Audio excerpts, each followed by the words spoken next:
شيخنا الشيخ الحبيب الشيخ محمد عبد الملك الله الزوبي معانا على التليفون. السلام عليكم ورحمة الله وبركاته. السلام عليكم ورحمة الله وبركاته. وعليكم السلام. وعليكم السلام يا شيخنا، وألف سلام على حضرتك، ربنا يشفيك ويعافيك يا رب. شيخ محمد. أهلا أشرف. أهلا بحضرتك يا شيخنا، أهلا بيك. طبعا المشاهدين كلهم قلقين على حضرتك، وخصوصا ان هم كانوا منتظرين هذه الحلقة على شغف. تمام. اتفضل حضرتك، اتفضل طمن مشاهدينا الأول على صحة حضرتك وبعدين نكمل. الله يبارك في عمرك. الحمد لله رب العالمين. أقول لأبناء الأمة جميعا من أقصاها إلى أقصاها: نحمد الله على نعمة الإسلام وكفى بها نعمة. وأقول لأبناء الأمة جميعا ذكورا وإناثا: نحن على الحق وهو على الباطل، نحن في النور وهو في الظلام، نحن على الدليل وهو على الهوى. ولقد قلت لزكريا من قبل: ائتني ب50 من القساوسة من أمثالك للمناظرة فعجز. قلت له: ائتني ب1000 من القساوسة من أمثالك فعجزوا. والآن أكررها: أريد 1,000,000 من أمثاله، إلا أنهم يعجزون، لأننا على الحق والحمد لله رب العالمين. ثانيا أقول لأبناء الأمة جميعا: إن هذا من الممثلين، هو ممثل وليس بحقيقة على الإطلاق، بدليل أن هؤلاء الدمى الذين يأتي بهم في برنامجه ويقول كانوا مسلمين وتنصروا ويأتي بأسماء ما أنزل الله بها من سلطان.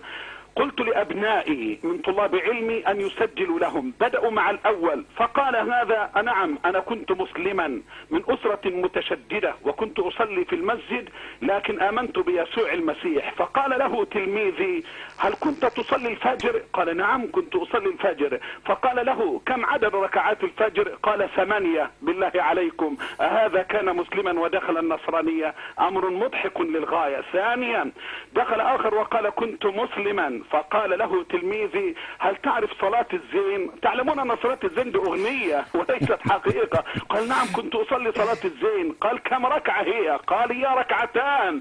الله الله عليك يا زكريا النصاب، أقسم لك بالله رغم أن الضغوط التي تمارس علي وهي أثقل من الجبال من كل اتجاه لن أكف أبدا. يا زكريا بطرس أقول لك: لن أتركك إلا إذا وقفت الكنيسة المصرية بأسرها ضدك واعترفت بأنك مارق وبأنك مشلوح، واعلم أنك ما أخذت مني 1% من العلم الشرعي. أقسم بالله لو فتحت عليك العلم لنسفتك من فوق الأرض نسفا، بعلمي لا بقوة أخرى على الإطلاق.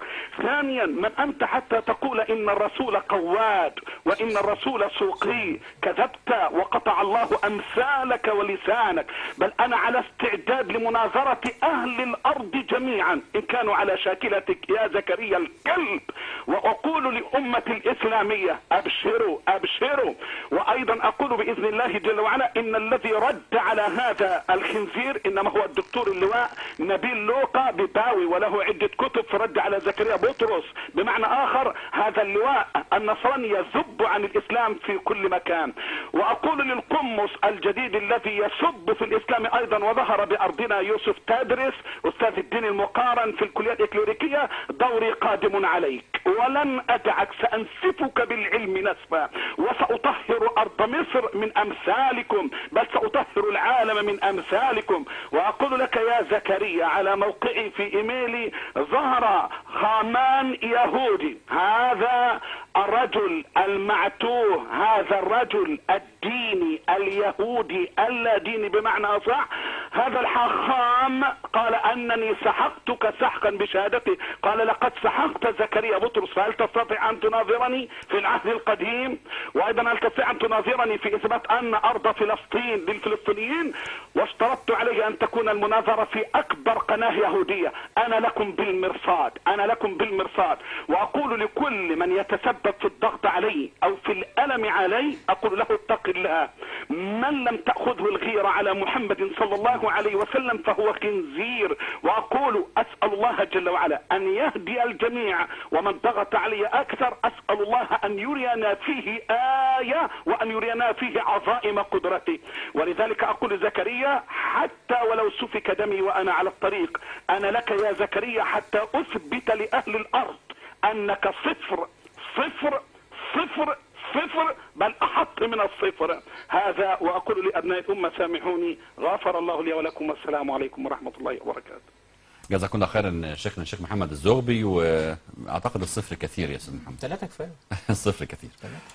نكمل يعني على هذا الاتصال.